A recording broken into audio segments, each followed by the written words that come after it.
What's with these damn ducks? What? I need to get my ducks in a row. All lined up, something for the portfolio, so I can help the business grow. Oh, I see. Well, here, let me show you a finance channel that'll know the answers to your questions and everything you need to level up, to get these damn ducks in a row. Hey, Matt, how are you? Hello, Kamelah. How are you? It's so nice to I'm get to talk to you good. today. Yeah, I'm very excited. You look great. You didn't have to put on the lashes and the makeup and the hair for us. Well, I mean, I think the audience deserves it. Maybe they're mostly going to listen on audio, but for the few people who want the full experience, they should get it. Oh, good, They good. should. So Okay. you are a comedian, a funny comedian. Thank you. Yeah, that I enjoy watching. Um, how did you first discover your talent of making people laugh? Well, I really would say that for a very long time, and even some days now, that being funny was about the only social skill I ever had. Mm, Just being able to sort of charm people and just sort of be engaging in that way and have something witty to say always sort of smoothed over all my other rough edges. And I never felt like there was a time when did you start doing comedy? Because there was when I started to go into clubs, but I was kind of always doing it at school. So I never, I don't know. It's just like my life in music. Before I started stand-up comedy officially, I trained to be an opera singer for 7, 8 years. I don't remember a wow. life without music. I don't remember a life without me trying to be funny. It's just, it's simply, it's more of a, it's more of a who I am than what I do. Because it's just always been the way things are for me. Wow, you know what? That's interesting to hear because I've interviewed entrepreneurs and they tell me stories about like, oh, I was selling candy to the other kids on the schoolyard. I was Mm-hmm. making arts and crafts and selling them. And so for you to tell me like it started early on in school, I think that's interesting. So do you believe that comedy as easily as it flows to you? Do you think it comes naturally or do you think this can be taught? No, because it's still a great deal of study. Um, I believe that as someone who has really been lucky to get the chance to sing a lot and make a lot of documentaries and do a lot of stand up and write a lot, uh, to an active artist, the term natural talent feels really reductive because it's like you just woke up and you're magic and you just figured it all out. And you don't have to work as hard as people who really have to actually try. Mm, And it ends up being almost a derogative in some senses inside the artistic community. Oh, he's naturally funny. Like she's a natural singer. It's like mhm. they're sort of gifted morons. Is sort of the tone of that. So I reject it. Even when I was a kid, I was constantly watching sitcoms and constantly watching comedy specials and making the adults in my life explain to me why things were funny if I didn't get it. If Mhm. everyone else was laughing, if I tell me. I was always interested in the behind it. Back in the day, a long time ago, 20 years ago, people might remember this. The Comedy Central website used to have a joke button where it would show you random jokes, the same way that a Wikipedia would show you a random article. And I remember just playing with that for hours as a kid because I was like, huh, I don't get that. Why is that funny? And looking at it the way people look at poetry. Okay, interesting. You know what?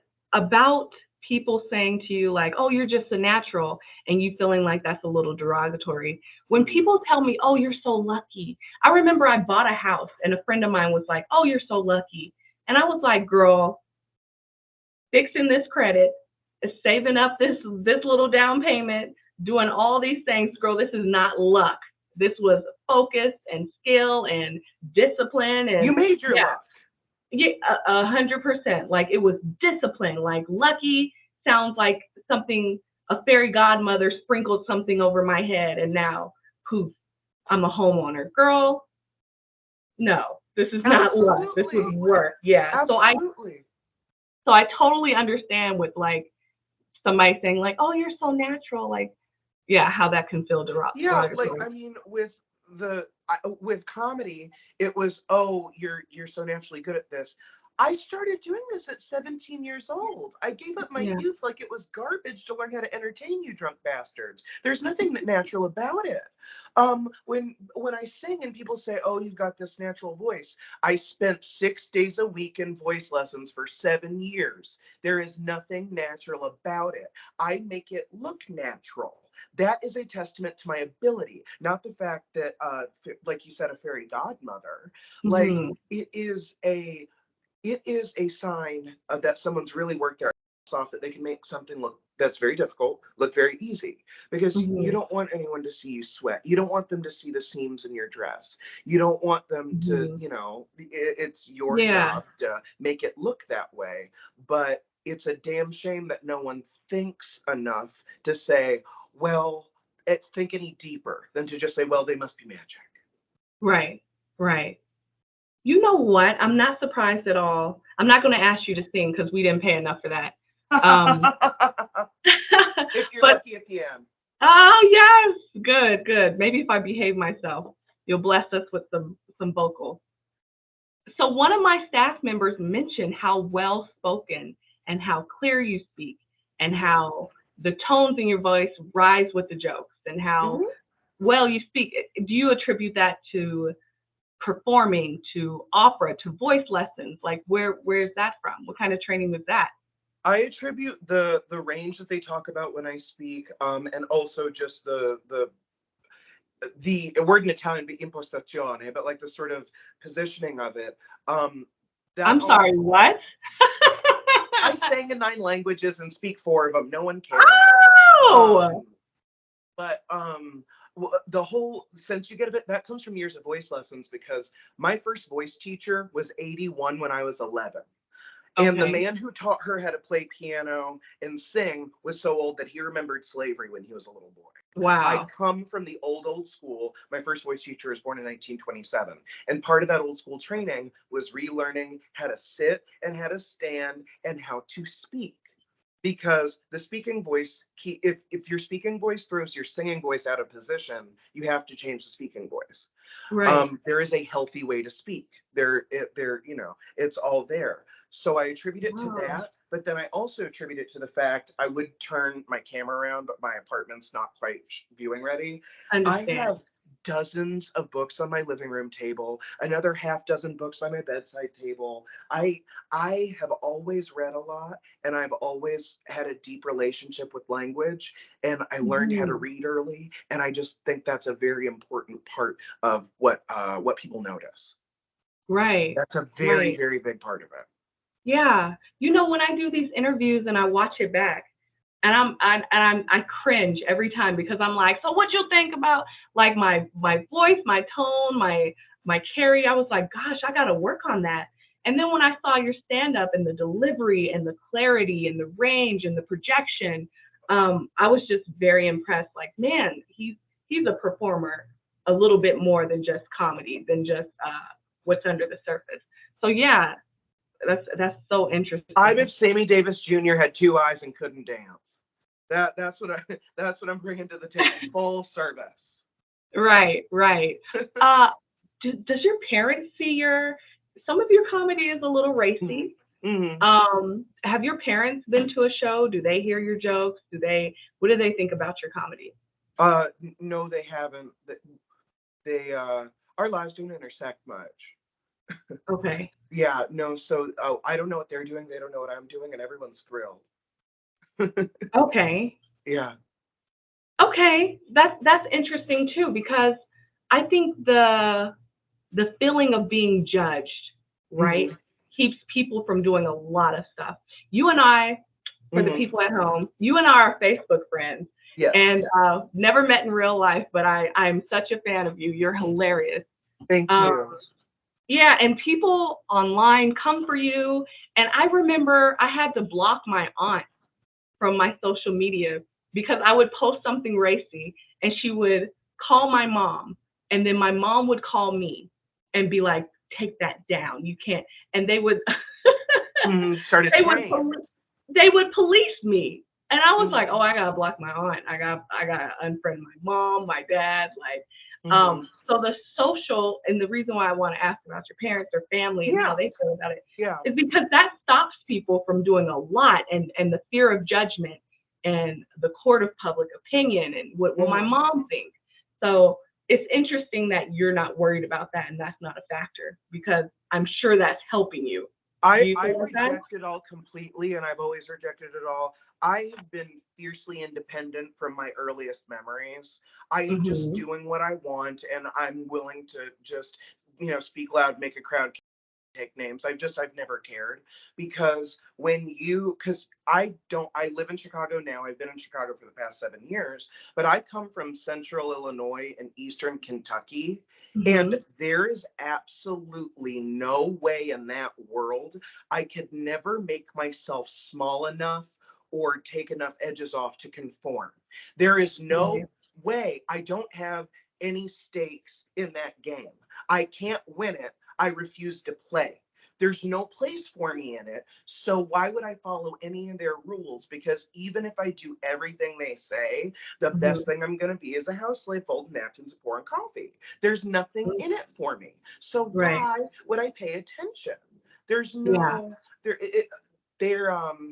I was that fiercely independent thing that I had as a toddler really helped me as I got older because the experience a lot of gay men have growing up in the middle of nowhere, at least back in my generation.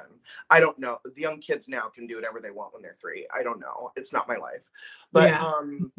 back then, like, if it was very clear early on that you were going to be different, everyone knew that, like, they just sort of left me alone because everyone knew they weren't going to be able to prepare me for my adult life. No one knew what Mm. it was going to look like, least of all me. So it was up to me to figure out. So I don't know, go play in the dirt, kid.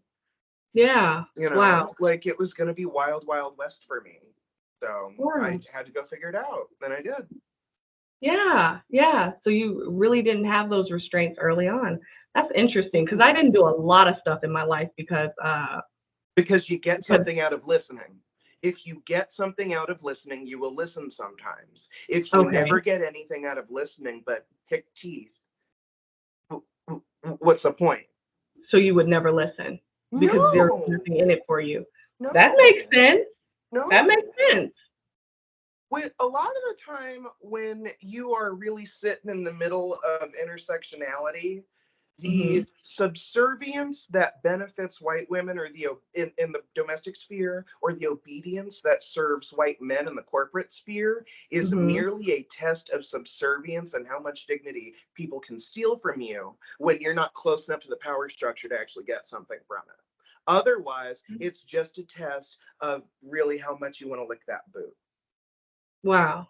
There's Wow. other because even if you win, you don't win. Right. You know. Yeah. Yeah. Listen to you, philosopher, all these books. Well, my We degree's in sociology and Black studies. When I talk about race, I talk about it very seriously. I That's my training. wow. Yeah.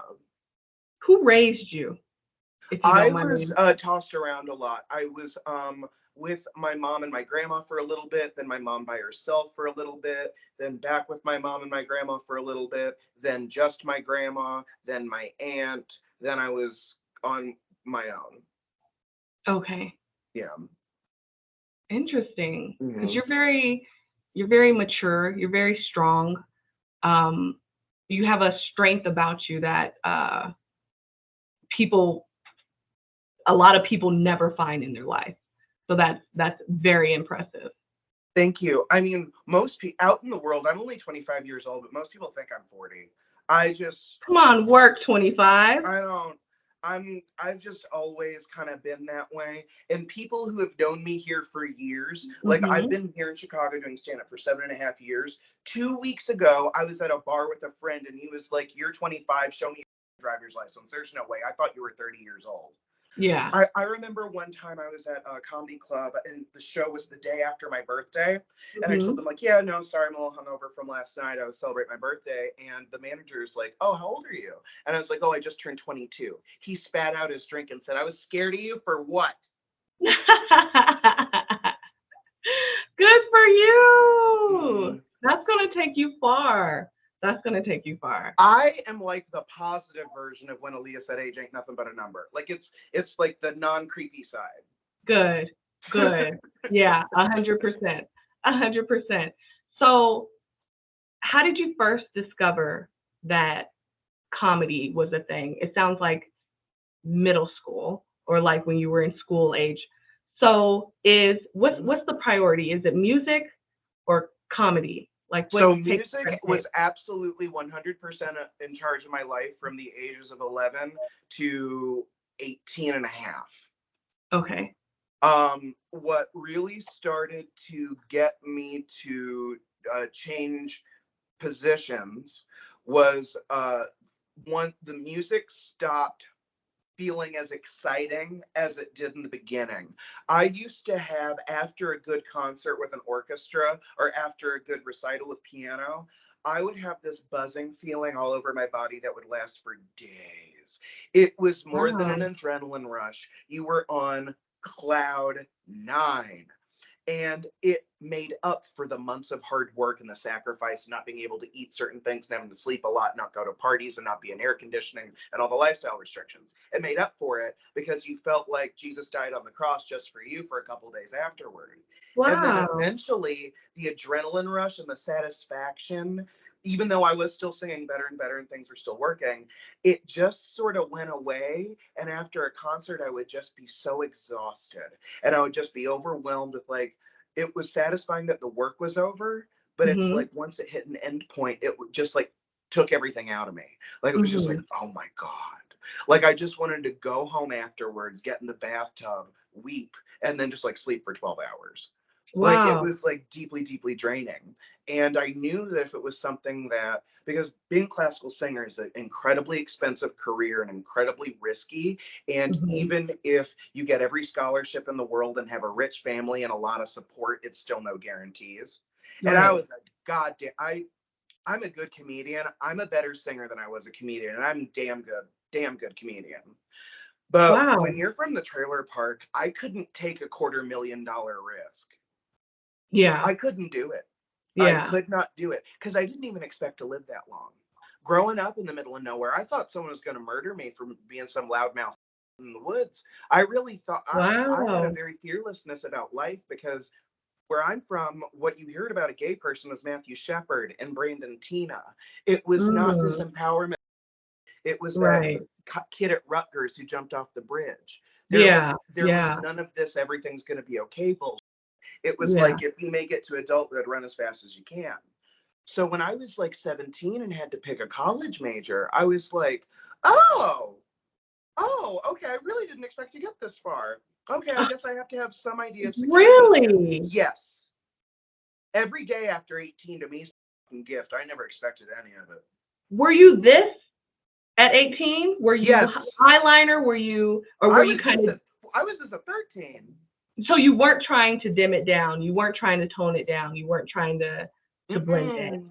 No. Really? And No. whatever happened, happened. You were just like, however it goes is how it's gonna go. No, because once again, even if there were laws up to 50 years ago saying I shouldn't even be legal to be born. You know, like if Mhm. people have it fresh in their mind that I shouldn't even exist, there really is quite seriously no winning. Why would I be small if even that cute little innocent blonde little white boy Matthew Shepard couldn't be white and sweet enough and close enough to the power structure to survive? You know, it's like there ain't Yeah. no winning, so I'm going to have a blast. There's no guarantees, so I want to Right. have fun. I'm gonna do what I want. And you're gonna be you. Wow. Whatever happens, happens. And I honestly think that taking my life into my own hands like that helped in a very serious way because straight men back there realized that I was as much of a man as they were. Mhm. And they Yeah. don't see that for all gay men. And I think that is part of where the aggressive bullying starts. But they knew I was on business. Mhm. And so it was different. Great. Wow. Yeah. Going back for a second, Mm-hmm. you were talking about when you perform music, you had this body high that came, several days later. You were on cloud nine, and it was great. Mm-hmm. I've never heard the only person I've heard describe that was a friend of mine that's a runner, and it's called runner's high. Mhm. And she talks about, oh, and when you get into the groove and you're running and you start floating and you're in like nirvana. And then she was like, but a couple days after that, your body's sore. And so there's like a really nice high and then there's a really a lower low. I've never experienced anything like that in my life. And when Mhm. I thought about, I didn't think about it long. I thought about becoming a runner just because how she described this and everything. But I think that's interesting that people get this euphoric um, payback for when they work so hard and they're doing something that they enjoy. I think that's interesting. And you're the Adrenaline is something very powerful to harness because you have more control over it than you think. Because mhm, your brain doesn't know the difference between like stage fright and a gun at your head. Your body mm, does not know the difference. It is still the same adrenaline. It's still the same whatever. You know, right. that feeling when you can't get your keys into the door and you're afraid you can't get into your house, and the feeling Mhm, that, oh, did I hear somebody in there? That's the same feeling. So if you right, can learn to get in front of it and get in control of it, it really can pay off like that. right, right. So back to like growing up in your hometown, Yeah. were you were you kind of just left alone? I think you would be the kind of guy that people just leave alone and leave you to your own devices. Or were you bullied or were you discriminated against? Like was it obvious that you were different, that the people in the town make you very aware that you were All of not the like above. that? Okay. All of the above. Mhm. Something that I don't really still have any awareness of it now, and other people have to like because of where I grew up. There just weren't a lot of mixed people. Mhm. It was like very informally segregated, and so I really always stood out. And so I have never really had any sensitivity or notice to when I'm being stared at, Okay. because it was like part of every time I left the house for as long as I could remember. So Right. like even like sometimes when I'm not full makeup and dressed very casually or whatever, like I don't notice. I don't notice. It Right. would it would be like noticing a cloud. Like it was just like, yeah, they're in the sky, who cares? Like it's Yeah. very whatever. But I would say that there was a lot of like being left alone, like as far as like at home. Like I figured all my life throughout like books and just like Mhm. being scholarly. That's sort of how I got all my together.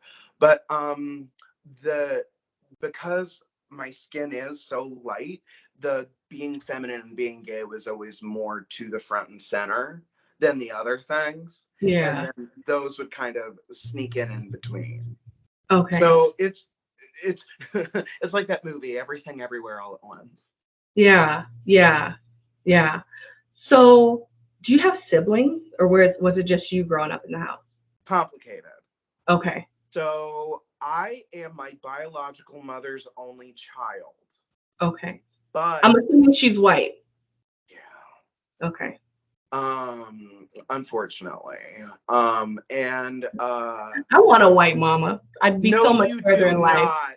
I'd be so much further in life. No? No, you do not. Anybody who wants proximity to whiteness does not know how they treat things and people that they love. But that Okay. is a different situation.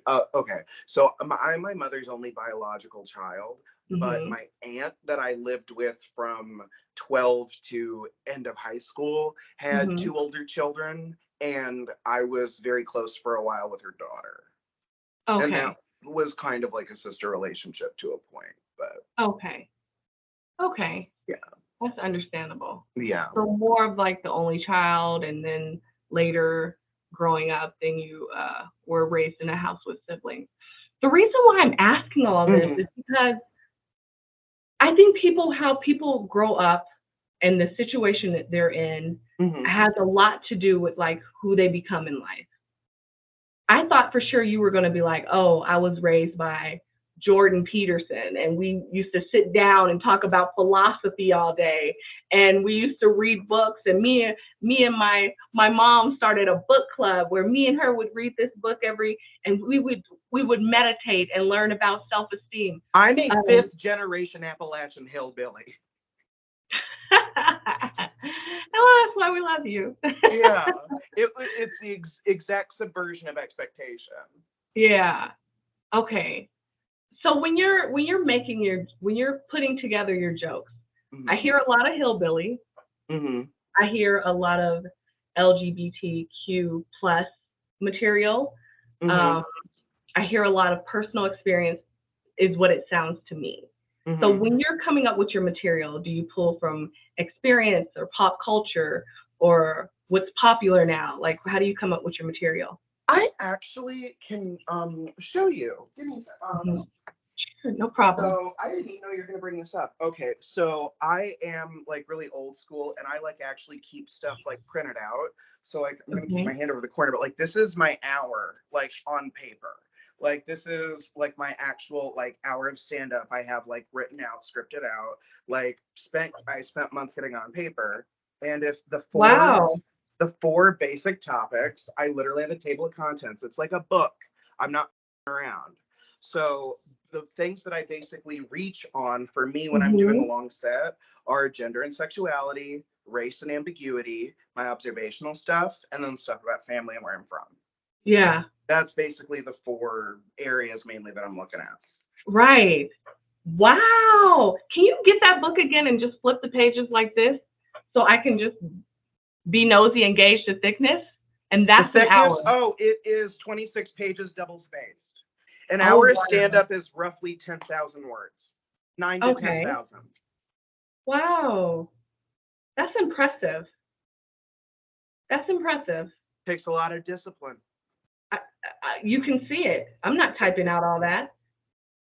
That's probably why I'm not a comedian. I'm I not sitting there. literally That's took work. that. I was working on it last night because I have the hour and the half hour next to each other, and then someone reached out to me last night, and they're like, "Hey, I want to do this taping for an investor, and I'd like you to close out the show. I want you to do 20 and headline it for this taping." So then Mhm. I had to figure out how to edit that down to 20 of material that's going to appeal to their investor, and edit that down. So when it's all out Nice. there, I don't then have to say, what am I going to do? I'm never lost. If someone gives me a task and a deliverable, I can Yeah. figure it out because I got a Right. plan.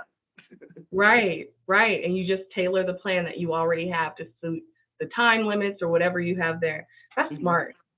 Well, if you stay ready, you don't have to get ready. Bingo. Bingo. Good. So where are you? What's your overall goal for this? Like, not for this, for like life.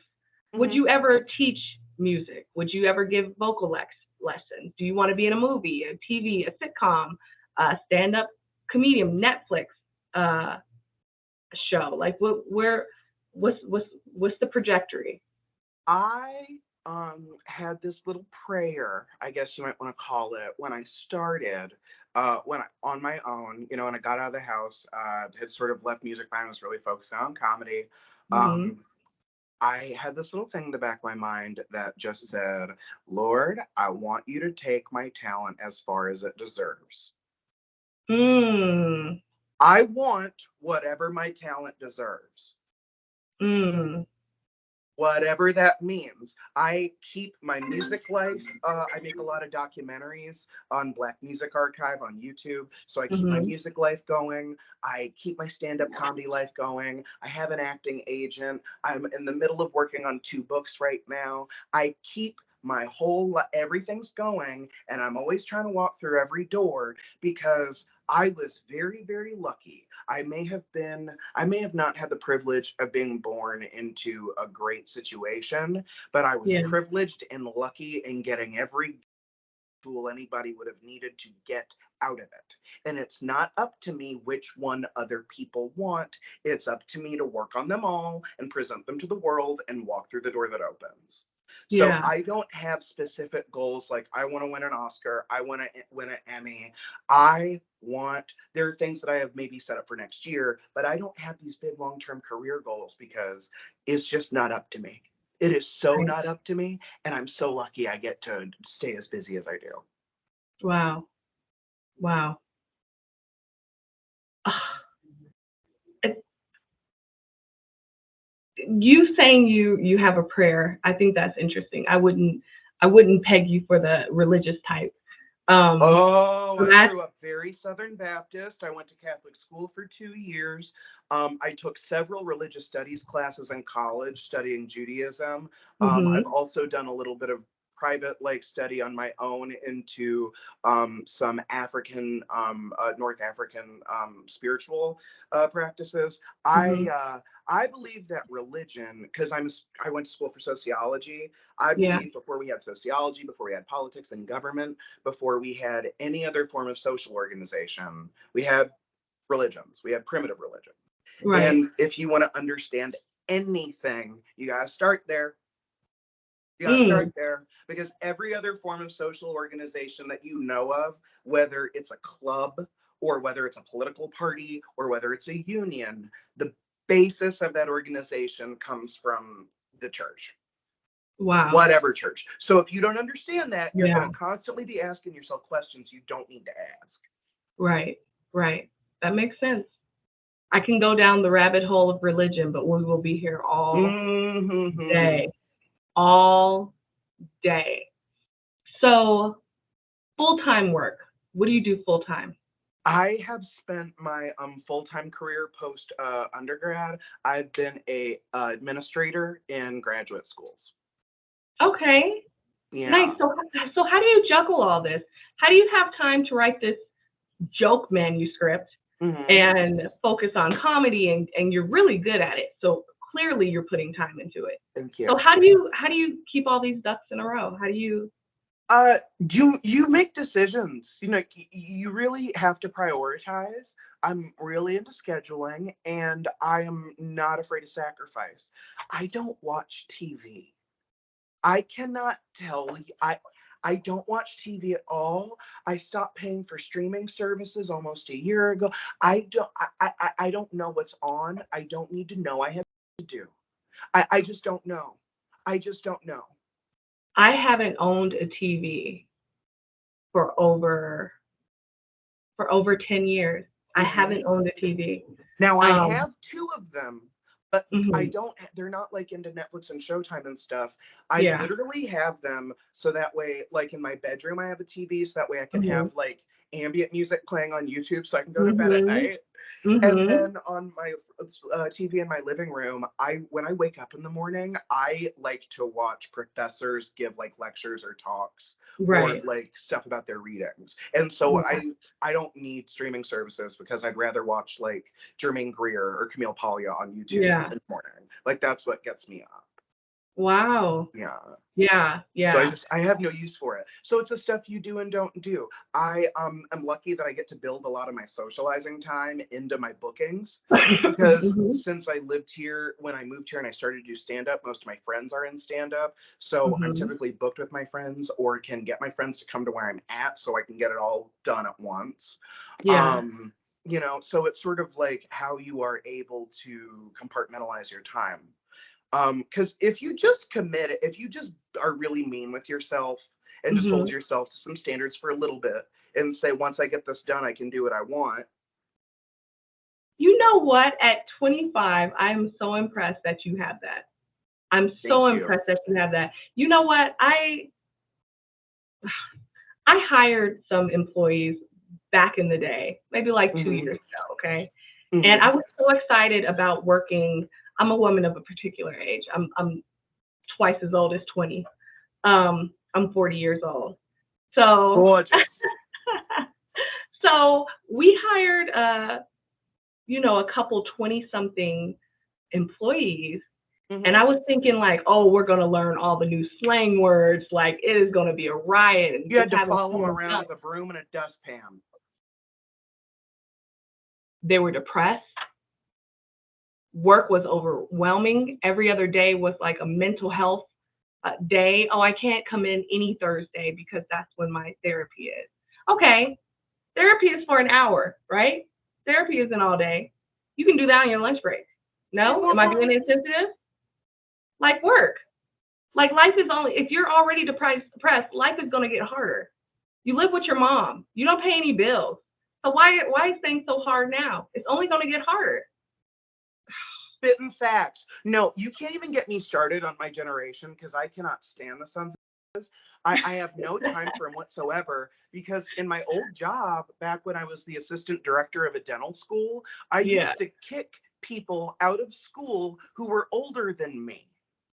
Yeah. That was my job.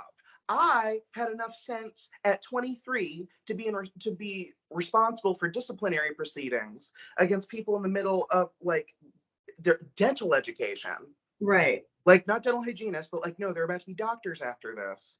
And Yeah. I get to kick people out who are 30 because they don't have their together. Like Right. at a certain point, we just have to admit that you don't have kids, so it's not you. But the people like your generation, a little bit older, they raise these kids wrong. They up hard, and they're those kids, the ones after them, up even harder. Right. They're Right. soft. They're weak. So I would soft. always tell my bosses back when I had that job, I was held to a higher standard in my voice lessons when I was 12 than they are in medical school. This has got to Wow. stop.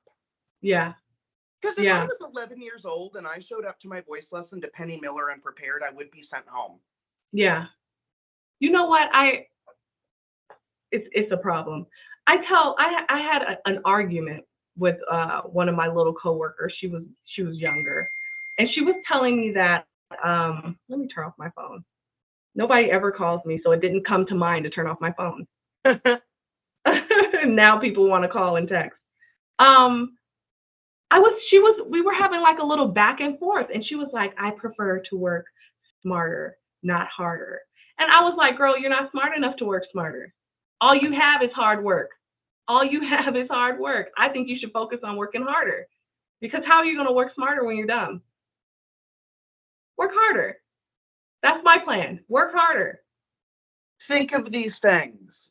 Think of these things. But once again, it doesn't matter if it's an artistic talent or if it's in your professional life. If you're not completely inept, people just think you're magic. There's no room for you to have learned anything or to be smart or to have tried or to have studied or to have paid attention. No, no, no, no, no. You were born that way. People think you're magic. Yeah. Oh, you're so lucky. You're right. People think you're magic. So where do you think like the world is going? Because I tell people, yeah, pretty much. I tell people all the time, like, I'll never struggle financially. I'll never be in a bad situation because I can go to any small business and I can work and I can, like a mom and pop setup, like a startup. I can go there and work and be the most valuable person there. And I will be moved up towards the ranks. I will be valued. I will be paid for. I will be compensated because I know how to work. And then everybody looks at me like, it's not that easy. It's really that easy. You have to put in the time. You have to put in the hours. You have to just work. I just feel like you have to work, but and this is not the same thing as working smarter. You have to strategize. You have to use your mind. You have to get out of this whole because I am a religious person, but you got to get out of this whole Protestant Christian, everyone's a good person, wants to help me and it's following the golden rule bullshit. If you hear murmurings in your department that your direct boss might be thinking of leaving, start applying for jobs so you can negotiate a raise when there's a hole in the organization. Don't just think people are going to be nice to you because Jesus loves you. Grow up. Right. Work hard and have a strategy and be a hard. It's a 3-step approach, but it works. Right. Right. Yeah. And you know what? That's why I wanted to talk to you. I can tell by like how organized and you and in one of your videos that you were on stage doing comedy, I was like, his pants are pressed. Like, I don't know. I haven't used an iron in so long. And I looked at your pants and I was like, you are taking this seriously. You are prepared. This is not a game. You know when to pause. You know when to speak. And I've already said this, with the projection, with the tone of your voice, with how you. I was just like, this is work, and I like people who work. I like people who invest in their craft. So One of kudos to you. the owner of my home comedy club told one of the reasons we started working together a lot in the beginning was that she would see that I would always post on my story at like 6:30 in the morning, and she's like, I like comedians who wake up in the morning. Wow. Do you realize how easy that is to achieve, to be on someone important's radar that can put money in your pocket, to just Yeah. wake up in the morning and look like a functional adult, and for that to stand out? Do you see what I'm saying? Yeah, in other people's defense, comedy is a night thing. It's an evening and Yes. night thing, right?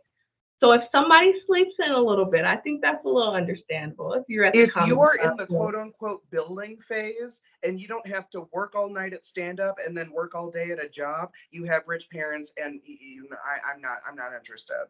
right. I'm not interested. Like, if you are actually doing stand up in the Mhm. first 2 years, you're doing 16, 18-hour days, whether you like it or not. Wow. Yeah, just to get Because your it's foot in as the much door. about getting the practice as it is much about the visibility. So you got to be out at night. You got to be up in the morning. You got to be writing at work. There's no time for any of your human frailties. You just sort of have to get over it. No, I'm writing that down. No time for human frailty. There just So isn't. I was going to ask you, like, do you ever get burnt out, but you're only 25? And I remember going to the club like Thursday night and then getting up and going to like a job at 6 a.m. and then hanging out all, then working all day on Friday and then going back out on Friday when I was around your age. Now that I'm older, I can't go out twice in a week.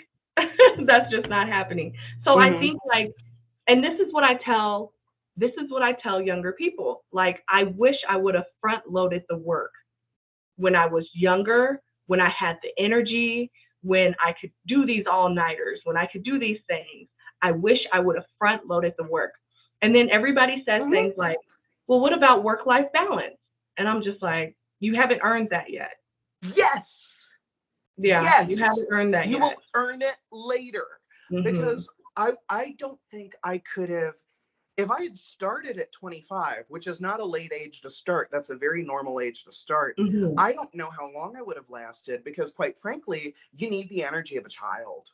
Like, at least I did, to be able to do all that for the several, I'd say, 1.5 to 2.5 years of really building. I just had to do that and work 2 jobs and be in college full time. Like, Right.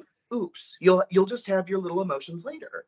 But I Right. front loaded the work so that now, like, before the pandemic, I was really, really lucky and I was crazy busy. I could have 40 shows in a month. I really could. Oh, wow.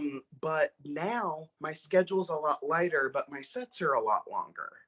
Mm. So if I have maybe 8 or 10 shows on the calendar, but I'm doing 15 minutes at the very least every single time, if not normally 20 or 30, that's more beneficial for me, because I front loaded the work, I have my work-life balance. I can do 9 shows a month and then write the other 3 weeks out of the month and, deal with the rest of my life. Right. And for you to have longer sets, sounds like they trust you to carry the crowd, to be able to stay out there and entertain. They let me start to do that very, very early. And I was very lucky for that. I did half an hour the first time when I was 19 years old. Wow. I've been doing stand-up maybe 1.5 years. But it was because they just trusted me. The first time I opened for Chris Redd from SNL, who used to write for them for years. The first time I opened for him, I was just at the show he was supposed to do. He was back in town for like his first year back. So like he was doing like 6 shows in a night back when you could do that before the virus. And he was running late to one of them. And I just went to hang out. It was like a mile from my apartment. One of my friends was booked on it. I just wanted to sit and hang out, watch my friend do comedy, just leave the house. So I was not expecting to go up whatsoever. And then the producers tapped me on the shoulder, and the guy's like, Matt, Chris is running late. I need you to get on stage. And I'm like, okay, when? And he's like, after the next person gets off. And I'm like, okay, how long? And he's like, he's not texting me back. You just have to get up there and just until I you. I don't know, dude. Yeah. I don't know. Right. And that's my dream Wow. environment, where I just don't really know how long I got to be up there, and I just got to stay with them as long as I got to stay with them. And I ended up doing half an hour with no preparation. Wow. And I was 3 beers in already, because I was just there to watch my friend and party. Yeah. But end of the job. End of the job. Right. But No in a human situation frailties. like that, they trusted me. They were in a Right. tough spot, and they trusted me. Right. And you say you weren't prepared, but I feel like you're not prepared is the average person's very prepared. I'm sure you had topics to talk about. I'm sure you had jokes on deck. I'm sure you were a lot more prepared than. Well, I carry this goddamn brain with me everywhere I go, so I don't know what I'm gonna do with it. You know, it's like you're the same person all the damn time. Like, you never really turn it off. Yeah, that's true. That's Yeah. true. Wow. So another thing about getting older and burnout, you're too young for burnout. You don't have to talk about that. When Andre 3000, I'm going off on a tangent. Please come with me. When Andre 3000 released his album, and it was a flute album, Mhm. and Mhm. everybody wanted him to rap, I was like, this man is what, in his early 50s? Like, what do you want him to rap about? And then I saw him in an interview, and he was like, what do y'all want me to rap about? He was like, that's a young man's game. Like, do you want me to go on tour? Like, do you want me to run back and forth on stage and wear my, like, what do you want me to do? And This I man don't know wants why to they're sit down and, singling him out, because like Snoop made a reggae album like 5 years ago, and no one was like, what's he doing? right. Old man's out of the game. No, they've been doing this for 30 years. Let him around. Let him rest. Let him experience something else. Let him do something else. But while he was young, he front loaded the work. This is why we know Snoop's name. This is why we know Andre 3000 and everybody else who's made a turn in their career. Yeah, but no, you're not going to have this energy. I feel decrepit now. You know what I mean? I'm only 40. I can't. Matt, look at me. I cannot imagine how I'm going to feel at 60. I'm terrified of 40, so we're all on the same. Oh, it's hell. It's hell. This shoulder, this neck, my right knee, it's all over.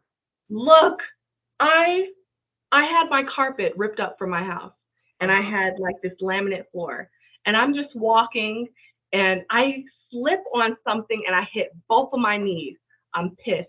Carpet would never. I don't know how I feel about laminate floors now. My knees, I had to take painkillers. I went to the emergency room. I was on medication for several days. Matt, there was a time in my life I could have fell off a roof and popped up like, maybe a few times where you did. Right, and popped up like nothing happened. Now I can't even fall from, what is this, 1.5 feet? I was just so disappointed, like, wow, I'm aging. Yeah. Well, So I've always been very brittle and always had very poor health.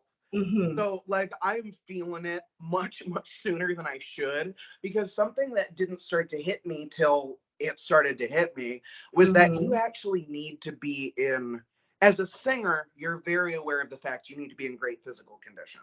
And I thought stand-up comedy was going to be an escape from that. But you still need to be in quite a degree of physical condition to do stand-up comedy. Because to be up on stage in front of very hot lights for 45 minutes, you're sweating through everything. And if you're really overweight and uncomfortable already, it's way harder.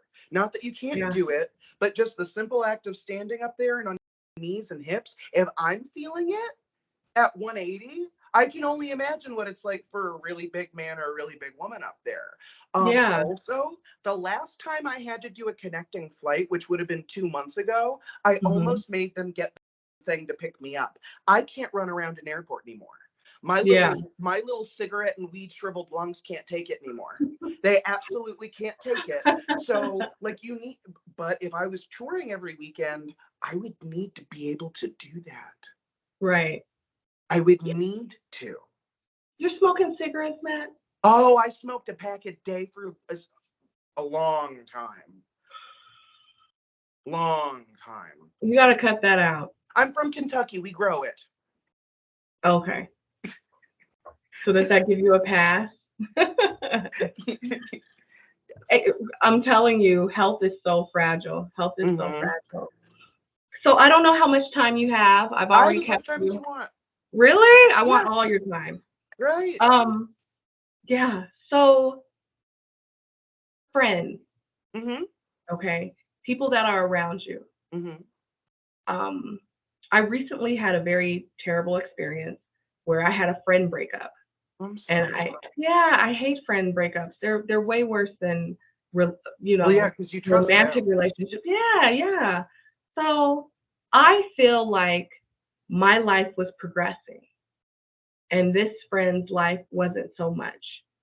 So I felt like when we talked, or when we hung out, it was a constant reminder um, of that we both started this on the same level. Maybe I was a little lower. And then I think her observing me surpass what she wanted for herself, I think that kind of ruined our friendship. Mm-hmm. And now the older I get, like the less friends I have and the more like acquaintances is out there. Do you have a good circle of people around you? Are they growing like you're growing?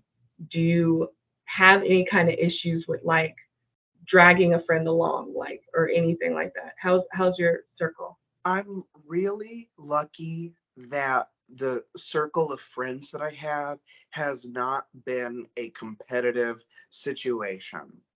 I Mm, think that if I had put myself in more competitive friend group circles in mm-hmm. Chicago, I might be further along in my career, possibly. But I think taking the path that I did, which was my friends who are in comedy, I would be as close as I am to them if I met them at the supermarket. Mm-hmm. If we had taken a college class together and she sat next to me, I would have thought my friend Katie or my friend Gina or my friend Jessica or my friend Liz were just hot. Whether I ever heard a word that came out of any of their mouths on stage. Right. I love them so much as people, flat out don't care. So Right. it was I never used friends as like a networking toward a career thing toward that. So it was never on that level. And I'm really lucky that I have friends who can, the ones who are doing way better than me, the friends who are doing less comedy or less of whatever. Mm-hmm. Everyone knows how to be happy for each other. I think also because most of my Good. friends are women, that's also part of it. But even Mm-hmm. my guy friends, still the same thing. Still the same thing. Where I feel like that shows up more though, for me as far as the the really atrocious jealousy. I always got more of that with like men I was dating. I always got more of that in relationships than with friendships. Right. But I'm really lucky that because your friends are the ones you go to. Yeah. So those friend Yeah. breakups, like you said, they are the real ones you suffer through. Yeah. Yeah. Do you ever audition for TV shows or reality shows or anything like that, I or don't web? audition for reality shows, but I do audition for TV shows. I do have an acting agent. Yeah. Mm-hmm. Hmm. Why not? Why not reality shows? Oh, that wouldn't end well for anybody. Oh, it would be so entertaining. When Oh my there's God. an on and there's an off, Okay. and um some people only exist on stage. Okay. Okay. Yeah.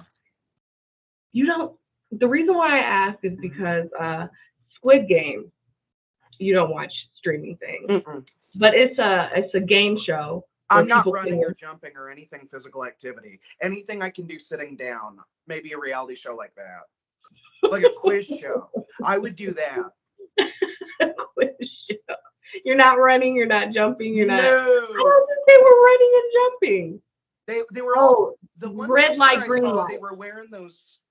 They were wearing suits that made it look like they were going to work out, and I got nervous because I don't believe in exercise.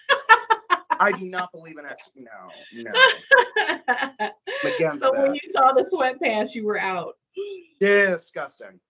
Which are there any comedians that inspire you or that you want to model your career after, or that I don't know who that would be. I don't know There are anybody a that. few.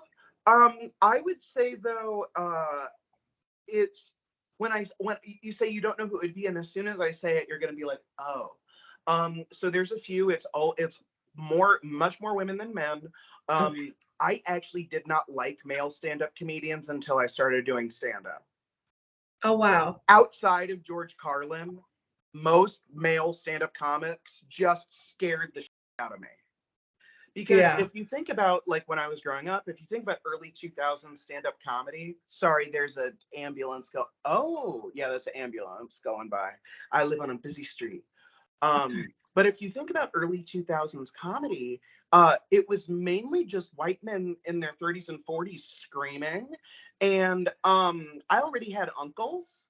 So like I didn't like we didn't need You to didn't double need up on that. that. It wasn't until I was older that like Doug Stanhope didn't scare me out of it. Right. But so who I really wanted to be was Joan Rivers and Kathy Griffin. That's really what was always right there for me. Yeah. Because I didn't really know Joan like that until because I didn't watch Fashion Police. I've never really been a big TV Yeah. person outside of sitcoms. Hmm. I will watch sitcoms. I will watch documentaries. That's it. But Joan, I didn't really know her until I was in earth science class my sophomore year of high school. I had my little headphones in and I was around on YouTube. And her guest hosting the Tonight Show showed up in my YouTube algorithm for some reason from Hmm. like the 80s when she had the big makeup and the crazy clothes and the hair and everything. And Yeah. I just saw that for the first time and listened to it. And I was like, oh, that's who I am. Oh, Yeah. okay. Okay. I'm doing that. I'm doing that. Yeah. And so then I had to get to Googling because I was telling myself, whatever she is, whatever that is, I'm doing that. Yeah. And so Yeah. Google said she was a comedian and a writer. And I was like, okay, I guess that's what okay. Yeah. I like Joan Rivers. I love Kathy Griffin. And when So she, smart. oh my gosh, when Donald Trump went after her and they had this issue, like years later, she did an interview and she was like, oh, this man, Trump tried to destroy me. Like I was on a no-fly list. I was doing only tours out of the country. She was getting They, investigated by the Secret Service. yeah, she was like, I was depressed. They were harassing my mom. My sister had cancer during this time and she died, and just everything that she was going through, and how like Trump just kicked her when she was down. I felt like it. I don't know. And then after that, she's still great, but I don't think she's the same. I think she's a little, you know, taken aback by how far a picture, Well, I you know, saw her on the tour inconvenienced she her. did after the picture. I saw her with a stand-up comedian friend of mine who now lives in LA. And it was she did 2 hours and 45 minutes by herself, no opener. So we'll start there. I absolutely loved every second of it, but you were very aware of the fact that, like, first of all, she was very, very skinny. She was like rail thin. Like you could tell she Wow. was like rattled. She had just gone through something really hard. Right. And her hair was really short because she shaved it in solidarity with her sister. And it was just very clear that she was going through something. She was Right. hilarious. She was hilarious Okay. because that's who she is. I Right. remember reading the New York Times article at that time that said she's the Lenny Bruce that we deserve. Mm. And they're right. But Yeah. later when she came out and said that she was getting into like a way deep pill problem during that time, it's Yeah. like, okay, that makes sense. Because then she later had the suicide attempt with the pills and then the lung cancer, and it's like Yeah. a whole thing. I love her to Yeah. death, though. She has the world record for most comedy specials ever, man, woman, living or dead. And she also is the first person to do three, I can't remember if it was 3 or 4 stand-up comedy specials in 1 year. Oh, But she was the wow. first person to do that, because then later Dave Chappelle did it, and then later James Acaster did it. But I Hmm. can't remember exactly if it was 3 or 4, but she did it in 1 year, like in the middle of her career. So she didn't like take time Hmm. off to do it. Right. And she, once Wow. again, she has like 24 specials. So I really Yeah. wish people would take the time to go look her up, because she's got the 2 Emmys and the Grammy, and she's broken the records and done the thing. And Yeah. you should just know. Yeah. Do you remember her reality show? It was so good. That's how I knew what being a comedian would be like. That was the only reality show that Last Comic Standing never did it. My Yeah. Life on the D List showed you what it was like to be My a life touring on the headliner. D list. Yeah. It showed you what it was like. You get a call, your agent negotiates it. You go to Dubuque, you try to sell tickets. People are weird. You do the show. You go home and tell your mom about it. That is Yeah. how comedy works. Hilarious. And that's what I asked you, like, would you ever do a reality show? Because just following her around and how she would Mhm. take jabs at her moms, and her mom's like, Kathleen, go on. And I think in a world, maybe if the career sized up, that could, I would yeah, maybe, but it wouldn't make any sense, because I live alone, and I live like a very solitary life, and so what yeah, are they gonna do? Like, just shoot me reading? Like, there's not too much going on, my out and about world, but like my interior life is very yeah, scholarly and nerdy and quiet. So it would yeah, have to be like, everything else, because what made that yeah, show interesting was her family and her relationship with the team that worked with her, and that was all inside the 4 walls, and my yeah, 4 walls are quiet because I need it that way. yeah, yeah. Well, still, even if it Yeah. was you out and about, interacting Hmm. with people, going to gigs and Hmm. everything like that, preparing behind Just being inappropriate in public, that's a really, 100%. it's my skill set. Being inappropriate in public. So there's a lot of YouTubers. Now we're just having conversations. There's Yes. a lot of YouTubers who I feel like are harassing people for views and all these prank Hmm. channels and things like this. Can you Um, describe like what kind of content you mean? so let me tell you this. Okay. I was at the liquor store, at my local liquor store, okay? And obviously, if I'm at the liquor store, I'm going through some things, okay? Leave me You're not alone. there for Diet Pepsi and some gum. Right. I'm at the liquor store. So I'm at the liquor store, and this guy has his phone, and he comes right up to me, and he says, "I'm on the phone, by the way. I'm on the phone with a friend, right?" So first of all, this is rude. So I'm talking to one of my good Judy's on the phone, and I'm walking around and I'm looking for a bottle, and this man walks up to me with literally with his phone like this close to my face, in my personal space, and he yells at the top of his voice, "She's stealing! She's stealing!" Because he wanted to get a reaction and then post it on YouTube. And so he's yelling, and I'm on the phone. And I said, "Girl, there is a young man in front of me, and he has on a construction outfit, and he looks so dirty. And he is so desperate to get out of this construction job that he is out here trying to make YouTube prank videos, girl. I don't know. Should I tell him? Should I give him $1 or something? Like, I don't know what to do. Should I make a like, girl, I don't know. Could you hold on one? And I go on and on and on. And I was like, girl, I think he digs holes for a living. Like, there's no reason for a person to be this dirty. He doesn't want to go back. He didn't even change clothes before he. And I went on and on and on. And he was like, okay, miss, I'm sorry. Ignore that.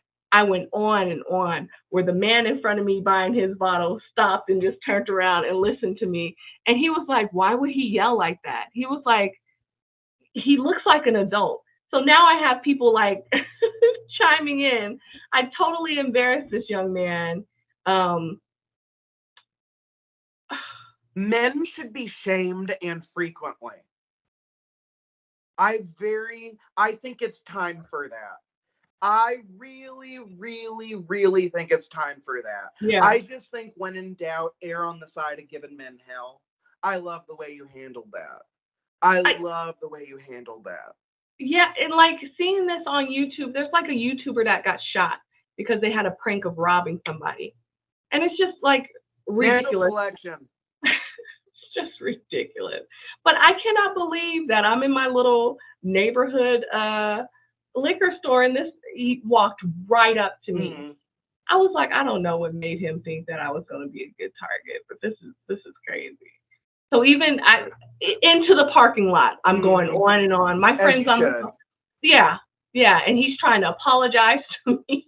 And I'm just We like, don't do that around here. girl, he said he's sorry, but I'm sorry. You know, if you got to do this to get out your situation, like you got to do what you got. I'm just going on and on. But I was just like, the level of desperation Mm-hmm. without like the work. Mm-hmm. You know what I mean? Without a plan. And he was a black man. You can't do what these white boys do. Someone called cops on you. Somebody with these concealed carry permits, you can't do what they do. So I just feel like the level of desperation minus the hard Mhm. work, minus and plus the entitlement, minus the laziness. It's just ridiculous. It's a lot. It's a lot. Yeah. Yeah. Okay, we're just gonna, how do I want to put this? There is sometimes people make it very, very clear to you without really mentioning it, but they make it really, really clear to you that they were not in the same classes with everybody else in high school. Yeah. You know what I mean? Because like in the adult world, there's no special ed hallway. But like that is definitely somebody who started like screaming and just doing wild school when the teacher asked him to read to cover up the fact they didn't know how. Like that's somebody who just is been out, just a tad out of reality. Yeah. Yeah. And that's why I like your brand of comedy so much, because it's like, even if some things aren't relatable, they're still funny. They're still funny. There's still an interesting way of looking at something. I don't like, go ahead. I was just going to say, I think that is essentially the charge of being a gay comedian, and in the sense of I don't do stand up primarily outside of the month of June really to largely gay audiences. And I'm not somebody who like my going out life looks like gay bar. My life is inside the straight world. My day job's in academia. I'm just, my life's in the straight world.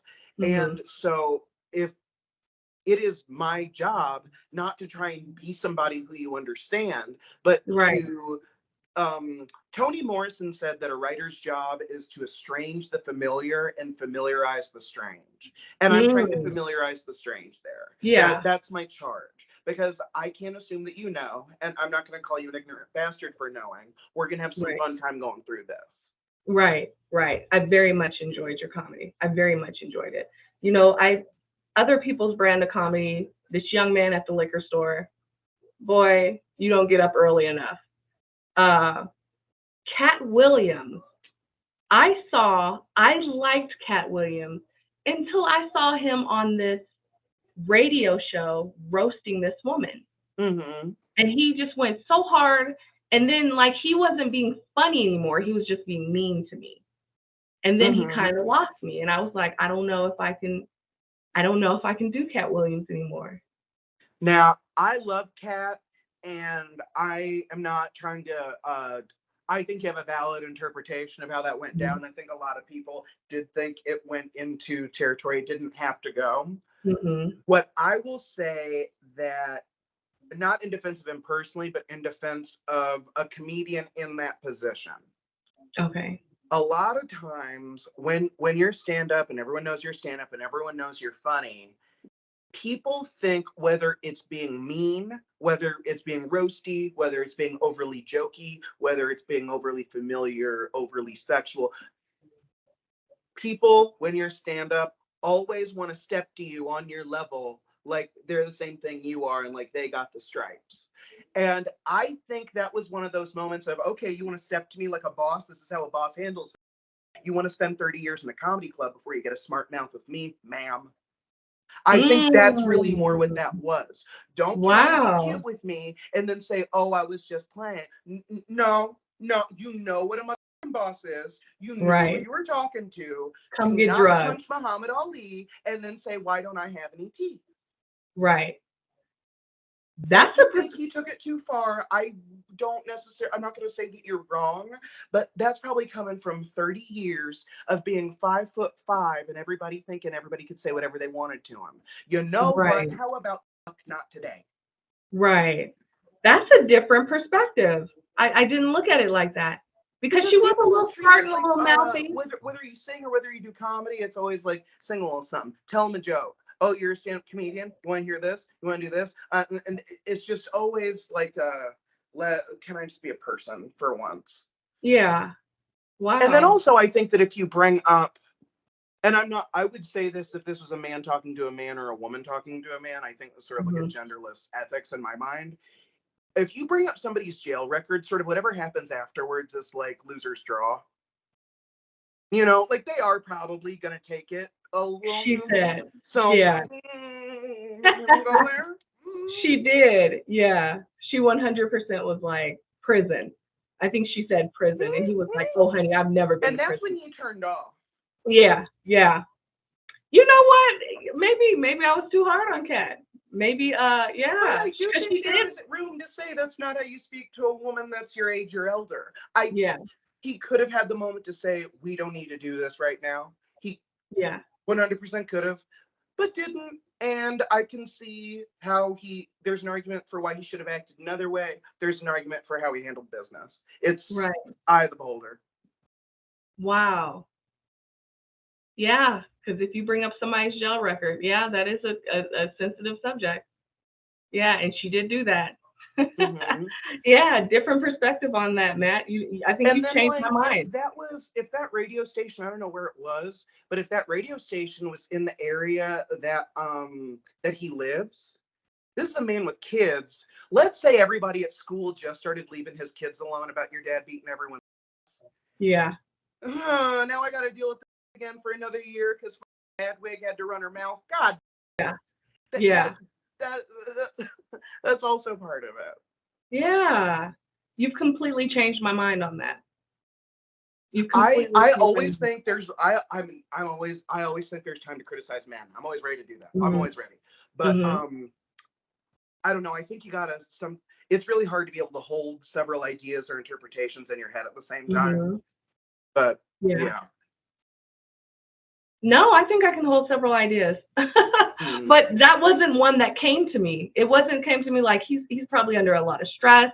This woman mentioned him, he's sensitive about being arrested. Yeah. No, I think now I am open to new ideas and different views, and I'm glad that you gave me your perspective on that because now my mind has totally changed on that. Yeah, I haven't thought about that in a while. I'm glad you brought it up. Yeah, yeah. I was just thinking about comedy that I didn't like mean, hateful, spiteful, Mm-hmm. like there's a victim in your comedy. Mm-hmm. Like I don't like when comedians roast people.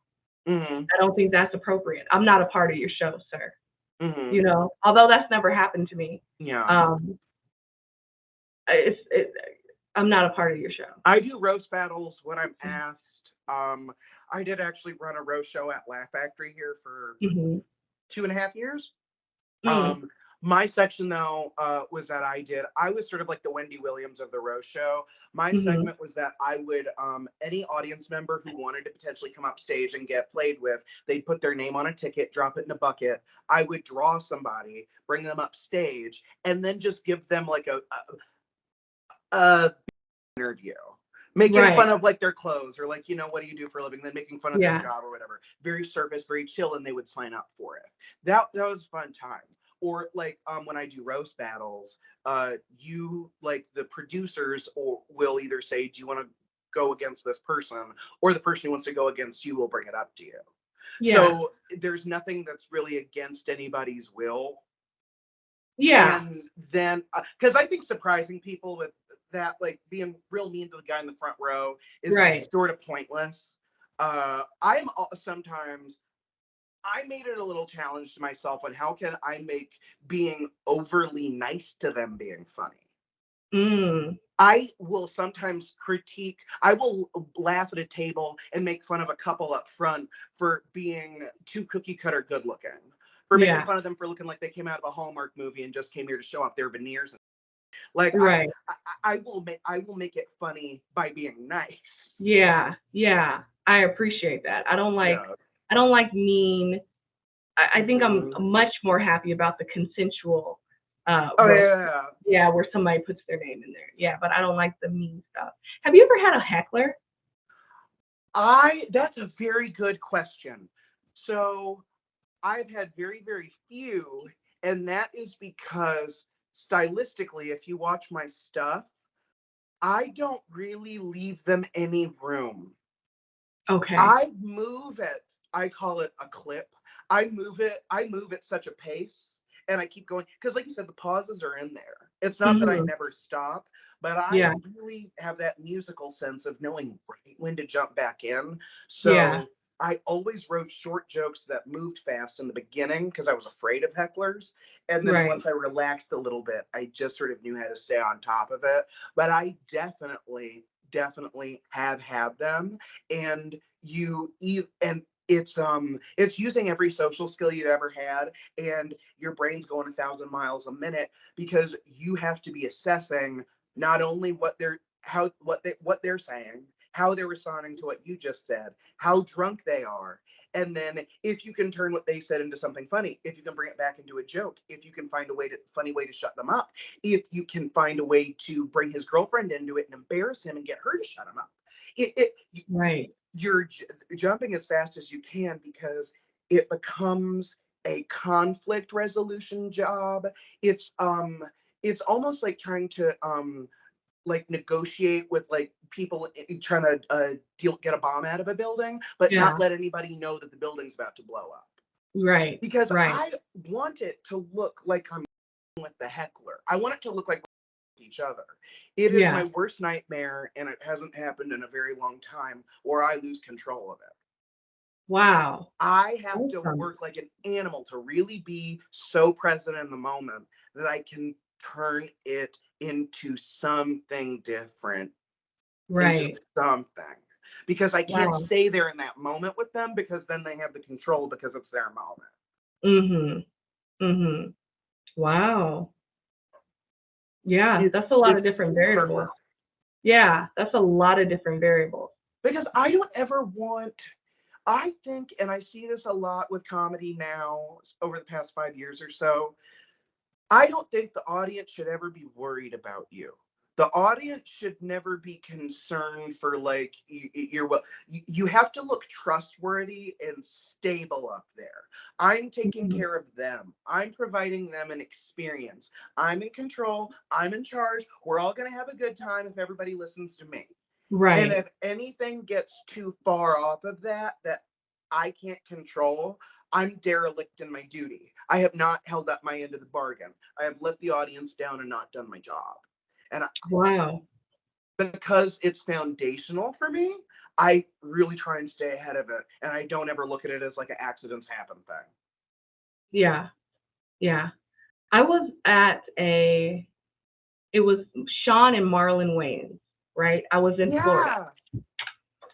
And there was some woman in the front row that was laughing ridiculously loud, trying to get his attention. It was Sean Wayans on stage, and Hmm. she was laughing so hard and so loud and so fake You could that you can tell. tell she was trying to get his attention, and like the look on his face and how uncomfortable he was. It was really like, oh, Hmm. you know, his set was good. He was funny, hilarious, and everything else. But I was just looking like, is he going to address her? Well, Nobody the ever reason addressed why her. he probably didn't, and Mhm. I've had a lot of comics tell me this, that Mhm. it is a woman that is heckling you is the hardest type of heckler to deal with because even if she's acting insane, if you're a man and you go at her, what's perceived as an eighth of an inch too far, you look like a misogynist dickhead man who's screaming at a woman you don't know in public. And then Right. if you're a woman and you do that, and once again, it looks like it goes the littlest bit too far or the littlest bit too mean, you look like the who hates women. And I have always been told that I'm like the only one who can shut up the drunk women. Mm-hmm. I've always been told that that because when I started there were much less gay guys than there are now. So I wouldn't say Yeah. I'm the only one. But back once upon a time, I was the one who could get, Tiffany to kind of chill out because Yeah. it wouldn't look like I was going too far. Yeah. And then you got to assess, like, are they being mean? Are they Mm-hmm. trying to be funny? Are they just, Are like, they are they absolutely mad? hammered and don't know what they're Right, doing? right. Yeah, yeah.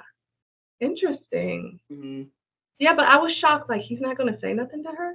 But again, it's a fine line between bullying and just trying to go on with your show. So, Mm-hmm. yeah.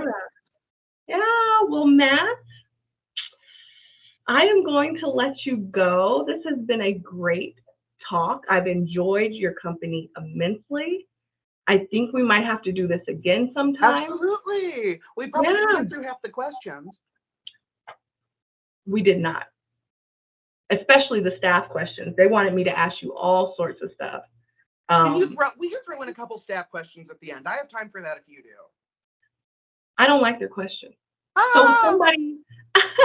somebody was very interested in your pronouns because Mhm. your Instagram handle is Miss Brown. Mhm. Yeah. So they really wanted to know your pronouns and your preference and everything like that. Do you want to Okay, I answer can that? explain that. So the whole Miss Hmm. Brown he him situation is actually a very that's a very layered literature reference, believe it or not.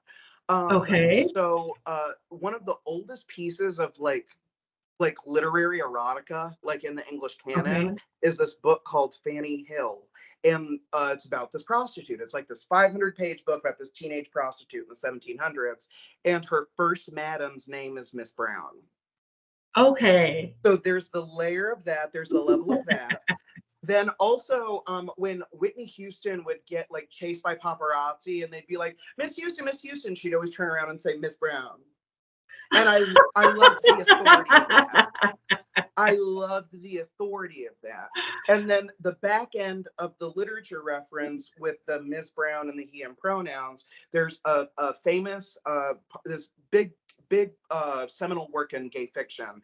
It's from around World War II, and it's Hmm. French, called Our Lady of the Flowers by Jean Genet. And the Hmm. character title is called throughout the entire book Our Lady of the Flowers, but his pronouns are he. So it will say like Our Lady moved his graceful hand. And I Mm. love the sentence construction of it. I loved what Right. it you. I loved all that. And so I sort of put all that together into the Ms. Brown. And I insist that it's the best joke that I ever wrote because I can show up to a comedy club in a hoodie and sweatpants, and people will call me Ms. Brown and say ma'am and I will look Wow. like a 25-year-old skateboard bro. It disorients people out of their reality. And that is the most powerful joke I'll think I'll ever be able to write is my stage name. Wow. That's interesting. I don't want to get into, I don't know if I want to get into that. How do you feel about the pronouns? I personally, Mm-hmm. I think they're getting out of control. I think they're getting complex. I don't know if I'm going to refer to somebody as Z Mm-hmm. or Z. I think it's just very forcing me to do something that's not in my regular, Mm-hmm. that's unnatural for me. Well, we could get into my conception of gender theory and how I really Mhm. see things. So I sort of feel like the way things are being marketed to us now, the way the Academy is describing them, the way activists talk about it, however you want to start that sentence, I feel like there's a Mhm. bit of a contradiction in there because um, I what my personal conception is that your natal sex, your birth sex, being male or female, or the people who are Mhm. born intersex, I feel like those individual statuses, those individual sexes, because I don't believe that women are a version of men. I believe that you're your own sex. Yeah. I believe that whatever sex we are born into is limitless. I think you can put anything on it and feel any way about it, and it doesn't need to change the label if you don't necessarily feel that way about it. I feel like because I'm a man, anything I do is masculine because I'm a man. And Hmm. the lodge, and so I feel like you can be a man and love all the most feminine things in the world, and that doesn't stop you from being a man. There's nothing wrong with that. You don't, if you feel like your interests are forcing you to change your labels, I don't Hmm. think that's necessary. Because Right. I just think being a man is limitless. I think being a woman is limitless. Whatever you want to do, however you want to go about it, that's your version of masculinity. That's your version of femininity. And I use the logic that comes from the way that the discourse of sexuality, which Hmm. is that um, anything that a straight man does with another woman sexually is straight, even if it's pegging or anal play or whatever. It's straight because he's a man and she's a woman. So Hmm. why, by that logic, if the actor ascribes, why does the eyeliner make me non-binary? If getting pegged doesn't make him Yeah. bisexual, why does the fake eyelashes make me non-binary? Right. That's the contradiction that I can't make sense out of. So Hmm. my answer to it is that I'm a man. I was born a man, would like to remain one. I also would like to put whatever the I want on it whenever I feel like it. And Right. I Right. think that if you want to be defined by a style of clothing or a haircut or a style or Yeah. whatever your gender packaging is to you, if that's what you want to do and that makes you happy, great. But I could never let anybody else tell me what being a man or what a woman was. I said I will be the judge of that. I just Yeah. couldn't let anybody else tell me. And I wasn't going to let anybody say because I enjoyed nicer clothes, because I liked makeup, that I had failed out of being a man and then go ahead to sit in the middle or then go be on the other side of the spectrum. Right. I do not, I reject your rules. I reject your terms. I reject your definitions. No, thank you. Mm-mm. Yeah. So I don't have the people who do feel differently and identify differently. Great. I don't really care what other people do. Like, you're happy, you found a way to live with yourself, you found a way to make shit right in your head and right for you in the world. Great, great. But I just think that we end up right back in the conservative world that I was in when I was 4 years old, where we say Hmm. Barbies are for boys and trucks are for girls. If Hmm. feminine interests make you a woman and masculine interests make you a man. Yeah. Because like when I was a teenager, I always felt like I was the male version of a butch. Those women that would Hmm. walk around with short haircuts and cargo shorts, I always felt very identified with them because I was like the inverse. And Right. that's their version of being a woman. Great. Right. This is my version of being a man. Right. You know what? Maybe I do like my coworker's question because I thought the Miss Brown was going to be so one dimensional, like, oh, I just because I dress like this, but it's so layered. And I remember Whitney Houston correcting people. I remember her being like, God, she's so proud to be married to Bobby. Like, I miss Someone had to be. I remember that. And all the literary references, I think that's very clever. And that's way more than I thought Miss Brown was going to be. So, yeah, sorry about, I got to apologize to my staff. Never mind. Thank you for the Get questions. these I people a appreciate pizza. you. Yeah. One more question Absolutely. from staff. They want to know, could you share any memorable experiences or mishaps that happened while performing on stage? Any mishaps while oh, okay. So, at my home comedy club, comedy bar, downtown Chicago on Superior in Michigan, if you're ever in the city, um, Mhm. during the summer, sometimes we will have shows upstairs outside on this balcony. You can Mhm. see like over 100 people out on the balcony, and they can set up sound and everything. So it's really fun to do outside when the weather's nice. Well, in the middle of one of these shows, in the middle of my set, it started raining, and it wasn't like one of those soft rains. It started heavy out of nowhere. Mhm. And as they were bringing everybody in and moving everything around, I kept telling jokes. I kept being in on the situation. I didn't let up. And then they were literally moving the sound and stuff and everything. And I was walking it all inside with them. It was a mix of stand-up comedy with like live journalistic news reporting and a nervous breakdown with a gay guy Wow. screaming like Sam Kinison. Like Yeah. it was a moment because it was literally just Mother Nature said, "Leave you." And Right. the staff, the few that, because this was about 2 years ago, the staff that are still there always say they'll never forget that night. Yeah. Awesome. Awesome. Yeah, That sounds like yeah, a lot of fun. yeah, So you're good. You're really good thinking on your feet, and a lot of yeah. people aren't A lot able. of fun. Did you Yeah, want a to lot get of into people any of the aren't race able. questions while did you want to get into any of that? Because we kind of didn't really get there. Any of the race, Yeah. Lord have mercy. I think that's going to be a whole Oh, rabbit hole. That's so oh, complex. I think that's in there. Like, I think I'm going to have to talk to you again because I absolutely. want to talk about religion, Okay. and your views on that. And I know that's going to be a wormhole because my views on religion are not the norm. So I Mhm. really want to talk to you about that. We're I both want prepared to get in trouble. to. I stay in trouble. I'm not getting in it. I'm just living in trouble. Good. But yeah, I think I want to ask you some more questions about that. I Yeah. know my staff is going to watch this and they're going to have questions too. So I'm Oh, really looking great. forward to, yeah, a part two. But thank you, Matt, so much for doing this. And it's kind of short notice, and you're so flexible. And we had technical difficulties, and you're just a true professional. Like you just rolled with the punches. And I absolutely appreciate your time. I Happy to appreciate do it. This your is a energy. great bit of fun. Yeah, I'm so glad. So we're gonna have to do this again. Absolutely. And I can't wait to have you back. So thank you so much. Well, you have a great rest of your day. Thank you for having me on this episode of Damn Ducks. Thank you. Thank you.